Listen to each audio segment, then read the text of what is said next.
ये बहुत ही बड़ा जो मेजर लूप साइकिल मैंने बता दिया आज कि नीट एस्पिरेंट किस कारण से नंबर नहीं ला पाते और सिलेक्ट नहीं हो पाते और 3-4 साल बीत जाता है। Hey everyone, once again welcome back to my channel.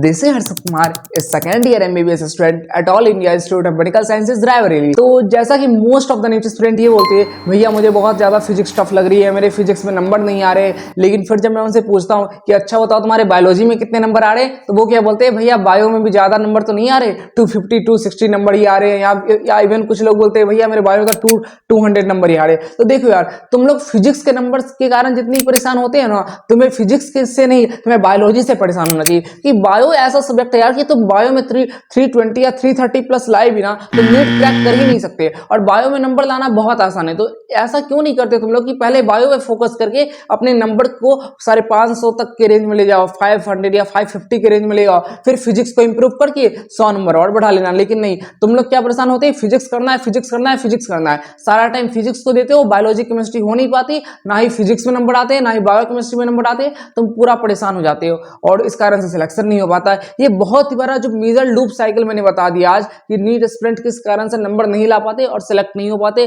और 3-4 साल बीत जाता है। और मैंने कैसे बस फर्स्ट अटेम्प्ट में ही इसको क्रैक कर लिया था, क्योंकि मुझे पता था कि ऐसा प्रॉपर सीक्वेंस क्या होता है, लोग गलतियां कहां करते हैं। तो आज वीडियो में वही बताने वाला हूं कि बायोलॉजी को आप किस तरह से पढ़ो जिससे आप आराम से 340 या 360 तक इवन भी ला सकते हो। मेरे टाइम पे थोड़ा पेपर टफ आ गया था 2022 में, पहली बार एसर्शन रीजन क्वेश्चन आ गए थे तो काफी ज्यादा चेंज हुआ था और मेरे नंबर थोड़े से कम रह गए, वरना मेरे नंबर भी काफी ज्यादा अच्छे रहते। तो और इसके साथ ही मैं आप इस वीडियो के अंदर आपकी बहुत सारी मेजर क्यूरीज को लेने वाला हूं कि भैया रिवीजन कैसे करें, पीवाईक्यूज को किस तरह से एनालाइज करें। सॉल्व करना बहुत बड़ी बात नहीं है, पीवाईक्यूज को एनालाइज करना बहुत बड़ी बात है। और रिवीजन को किस तरह से मेंटेन करें, वो भी इस लास्ट टाइम पर रिवीजन करना बहुत ज्यादा डिफिकल्ट हो जाता है। जब बहुत ज्यादा चैप्टर्स होते हैं तो बहुत कंफ्यूजन होता है, किसको रिवाइज करें किसको ना करें, क्या पढ़े क्या ना पढ़े। तो वो सारी चीज मैं आज इस वीडियो में बताने वाला हूं। तो मेरी एक रिक्वेस्ट है कि आप वीडियो को प्लीज बिना स्किप किए देखिएगा और एक ही पार्ट मिस नहीं होने दीजिएगा। और वीडियो के बीच में आपके लिए एक सरप्राइज है जो कि मतलब आपको बिल्कुल से देखना ही है, इसलिए स्किप तो मत ही करना यार।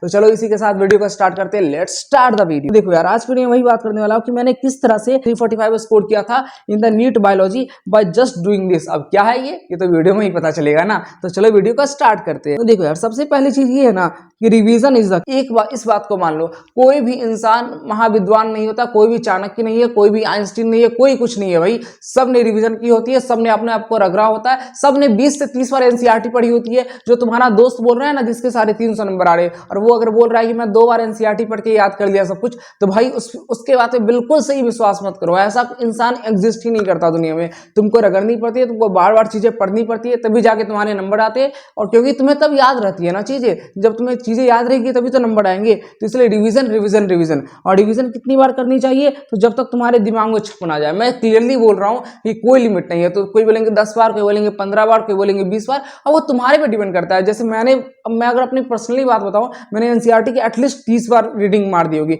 30 बार कम नहीं होता, मेरे को 30 बार में याद हुआ हो सकता है, किसी को 10-15 बार में याद हो जाए, किसी को 40 बार में भी याद हो सकता है। तो डिपेंड्स ऑन द पर्सन, मतलब कि तुम्हें कितनी। मैं थोड़ा एवरेज स्टूडेंट था तो यार मेरे को 30 बार तो लग गए थे। अब अगर तुम्हें ज्यादा रिवीजन करना है तो तुम्हें बहुत ही कम मटेरियल की भी जरूरत होगी, ऑब्वियस सी बात है। अब तुम इतनी बार 4 नोट्स को 4 बुक को लेकर तो तुम ज्यादा रिवाइज कर नहीं सकते, तुमको बहुत ही कम मटेरियल चाहिए होगा। तो इसीलिए कहा जाता है कि स्टिक टू ओनली एनसीईआरटी, क्योंकि जब भी तुम्हारे पास बहुत ज्यादा मटेरियल होगा पढ़ने को तो आप रिवाइज नहीं कर पाओगे। लेकिन अब भी जब भी आपके पास बहुत ही कम मटेरियल होगा पढ़ने को तो आप रिवाइज अच्छी तरह से कर पाओगे। इसलिए कहा जाता है स्टिक टू ओनली एनसीईआरटी। अगर तुमने आउट ऑफ एनसीईआरटी पढ़ भी लिया ना तो तुम उसे नीट एग्जाम तक रिटेन ही नहीं कर पाओगे। और जब चीजें याद ही नहीं रही तो पढ़ने का मतलब ही क्या रहा है, तब तो एक तरह से टाइम वेस्ट ही हो गया ना। तो इसलिए कहा जाता है आउट ऑफ एनसीईआरटी चीजों को जस्ट इग्नोर कर दो। यहाँ पर मैं तुम्हें एक बात बताना चाहूंगा, इस टाइम पर सही गाइडेंस सभी नीट स्टूडेंट को बहुत ही ज्यादा जरूरत है। और बस एक ही मंथ बचा है, तो अगर उनको एक सही गाइडेंस मिल जाता है ना, तो वो अगर अपने प्रिपरेशन से अगर 100-150 नंबर या 200-300 नंबर ही बूस्टअप कर लेते हैं तो एक गवर्नमेंट मेडिकल कॉलेज की सीट मिल जाएगी, जो कि बहुत ही बड़ी बात है।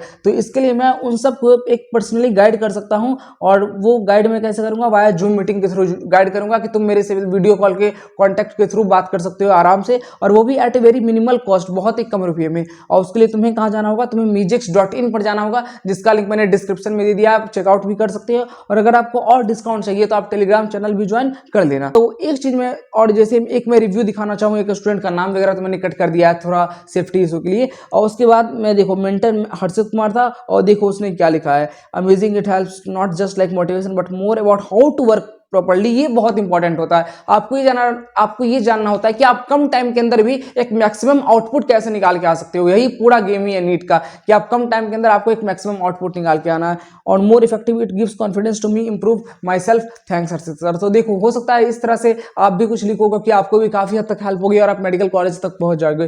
तो मेरा मानना है कि आप प्लीज इस सेशन को ज्वाइन कर ही लेना यार, बहुत ही मिनिमल कॉस्ट है, लेकिन इससे आपको हेल्प जरूर मिल जाएगी। अब बात करते हैं कि पीवाईक्यूज की बात करनी, कि पीवाईक्यूज को एनालाइज किस तरह से करें। तो देखो यार, डू पीवाईक्यूज क्यों? क्योंकि to understand the concept of topic related to PYQ. तो देखो यार, जैसे यहाँ पे देखा जाए तो ओवरी के पोजीशन से पिछले साल में काफी ज्यादा क्वेश्चन आ चुका है। 2020 में ही 2 क्वेश्चन आ गए ओवरी के पोजीशन पे, 22 में भी आए थे, मैंने बस अटैच नहीं किया। तो ओवरी की पोजीशन काफी ज्यादा इंपॉर्टेंट है नीट पॉइंट ऑफ व्यू से, तो आपको इसे बिल्कुल से याद कर लेना है सारे एग्जाम्पल को। मिथेनोजेंस पे क्वेश्चन आ गए, आर्किबैक्टीरिया पे क्वेश्चन आ गए। तो और मतलब आर्किबैक्टीरिया एक तरह से बहुत ज्यादा इंपॉर्टेंट है, 4-5 लाइन की पूरी आर्किबैक्टीरिया की पैराग्राफ है, लेकिन हर साल उससे क्वेश्चन आ ही जाता है। तो इस तरह से करना है। तो आपको एनालाइज इस तरह से करना है कि कौन से ऐसे टॉपिक्स है जिससे पीवाईक्यू से बहुत ज्यादा बी में क्वेश्चन आ रहे हैं, हर 2-3 साल में तो क्वेश्चन आ ही रहे हैं। तो आपको उस चीज को तो बिल्कुल से रट लेना है, सब कुछ तो रटना ही है। देखो एनसीईआरटी बिल्कुल याद होनी चाहिए, लेकिन जो चीज ज्यादा रिपीट हो रही है उसको तो मतलब तुम भूल ही नहीं सकते। अगर तुम उसको भूल रहे हो तो तुम एक बहुत ही बड़ी ब्लंडर कर रहे हो, ये चीज है। तो जिस टॉपिक से क्वेश्चन बार बार रिपीट हो रहे हो उसको तो जरूर से कर लेना। और फॉर दिस तुम ज्वाइन कर सकते हो 45 डेज हार्ड चैलेंज सीरीज, और ये बिल्कुल ही फ्री है। और ये मैंने यूट्यूब चैनल पे रखी है शॉर्ट्स फॉर्मेट में। शॉर्ट्स में इसलिए रखी है ताकि तुम लोग का ज्यादा टाइम भी वेस्ट ना हो, और तुमको इसे जरूर से देखना चाहिए। मैं डेफिनेटली कर सकता हूँ, इससे तुम्हारा बहुत हेल्प होगा। और तुम जब नीट एग्जाम दे के आओगे ना तो मेरे चैनल पे लिखोगे कि थैंक्स भैया, थैंक्स हर्षित भैया, आपके कारण से मेरे मार्क्स बहुत ज्यादा इंप्रूव हुए। तो इसलिए तुम इसको बिल्कुल से फॉलो कर ही लेना यार। अब बात हम करते हैं कि रिवीजन किस तरह से किया जाए। कि रिवीजन करना भी एक बहुत बड़ा मेजर स्टेप होता है, क्योंकि टाइम बहुत ही कम बचा हुआ है और लोग कंफ्यूज है कहाँ क्या रिवाइज करे क्या ना रिवाइज करे। तो इसके लिए एक चीज जानो, मान के चलो मैं एनिमल किंगडम चैप्टर को ले रहा हूँ, क्योंकि ये थोड़ा लोग डिफिकल्ट ही मानते हैं एनिमल किंगडम वाले चैप्टर को। तो तुम जब भी एनिमल किंगडम पढ़ना स्टार्ट करोगे तो तुम्हें मेरे ख्याल से तुम्हें ये पता ही होगा सेलुलर लेवल क्या है, टिश्यू लेवल क्या है, ऑर्गन लेवल क्या है, ऑर्गन सिस्टम लेवल क्या है। ये सब बेसिक्स है। सेलुलर लेवल में सेल रहेगा, टिश्यू लेवल में सेल के कॉम्बिनेशन रहेगा, ऑर्गन लेवल में टिश्यू का कॉम्बिनेशन रहेगा। तो बहुत ही सिंपल वाली बात है, आपको इसको बार बार रिवाइज करने की कोई लॉजिक ही नहीं बनती। तो आप जब भी पढ़ोगे तो आप इसको बिल्कुल से, आप जब भी पढ़ोगे तो आप इसको बिल्कुल से इग्नोर कर सकते हो। मतलब कि मुझे पता ही है सेलुलर टिश्यू क्या होता है। फिर जैसे सर्कुलेशन में बात आ गई, तो सर्कुलेशन में भी पता होता है मोस्टली सबको कि ओपन टाइप क्या है, क्लोज टाइप क्या है, क्लोज में वेसल होगी, ओपन में वेसल नहीं होगी, रेडियल सिमेट्री क्या है, बायलैटरल क्या है। तो ये सब आपको पता है, तो आपको ये सब पढ़ना ही नहीं होता। मैं सीरियसली बताऊं तो आपको क्या पढ़ना होता है, जो इसके एग्जांपल्स होते हैं, रेडियल सिमेट्री में क्या एग्जांपल दिए हुए हैं आपको ये देखना होता है। लाइक फिर डिप्लोब्लास्टिक ट्रिप्लोब्लास्टिक, ये थोड़ा सा कंफ्यूजन में देता है, और ये डायग्राम भी बहुत कंफ्यूज करते हैं लास्ट टाइम पर। तो आपको बस ये चीजें देखनी है जो कंफ्यूज करती हो, या फिर जैसे सिलोमेट्स में जो एग्जाम्पल दिए गए हैं, स्यूडोसिलोमेट, सिलोमेट और एसिलोमेट के, वो से एग्जाम्पल इंपॉर्टेंट है। तो आपको ये सब देखना होता है। और सबसे ज्यादा इंपॉर्टेंट तो ये सब है ना यार, कि देखो जैसे ये पूरा टेबल दिया है, आपको ये फ्लो चार्ट दिमाग में रहना चाहिए कि हाँ इसके क्लासिफिकेशन में ये है, इसके बाद ये आ रहा है, उसके बाद वो आ रहा है, इसका एग्जाम्पल्स ये है। आपको इस तरह से याद करना है। लाइक कोई किंगडम ही आ गया, पोरिफेरा के बारे में बताता हूँ। तो पोरिफेरा में आपको ये तो पढ़ना नहीं है कि इसमें मेनली स्पॉन्ज आते हैं, आपको ये सब देखना होगा उसमें ऑस्टिया क्या है, स्पॉन्जोसिलस कोलम क्या है। आपको इसके एग्जाम्पल्स वगैरह देखने हैं, जैसे यू स्पॉन्जिया डायग्राम वगैरह कोई आ गया, अगर कोई डायग्राम आ गया कि स्पॉन्जिला का इसमें से कौन सा स्पॉन्जिला है, तो अगर आपको यही नहीं आता, आपने पूरी एनिमल किंगडम की रीडिंग लगा दी और आपको ये समझ में नहीं आ रहा है कि स्पॉन्जिला कौन सा है, तो फिर कोई मतलब नहीं रहा ना यार। तो आपको इस तरह से रिवीजन करना है ताकि छोटी छोटी पॉइंट्स को भी नोटिस कर पाओ। वो तभी हो पाएगा जब आप फालतू के पॉइंट्स को इग्नोर करोगे और जो मेन पॉइंट्स या जो आप भूलते हो उस पॉइंट्स को आप ज्यादा रिवाइज करोगे। तो शायद अब आपको समझ में आ गया होगा कि रिवीजन कैसे करनी है, पीवाईक्यू एनालाइज करनी है। और जब ये सब आप कर लेंगे तब तो पक्का आपके नंबर आएंगे ही आएंगे, और आप नीट 2024 फोड़ के ही आने वाले हो यार। ये कॉन्फिडेंस बस अपने आप में रखना है। तो इसी के साथ यार इस वीडियो को समाप्त करते हैं। आई होप कि तुम्हें इस वीडियो से काफी कुछ सीखने को मिला होगा। तो प्लीज इस वीडियो को शेयर कर देना और लाइक तो कर ही देना, और सब्सक्राइब अभी तक नहीं किए तो यार सब्सक्राइब तो कर ही लो भाई इस चैनल को, क्योंकि इससे तुमको काफी ज्यादा हेल्प मिलने वाली है। तो फिर मिलते हैं नेक्स्ट वीडियो में। तब तक के लिए पढ़ाई करते रहो और मचाते रहो। All the best, love you all, bye bye.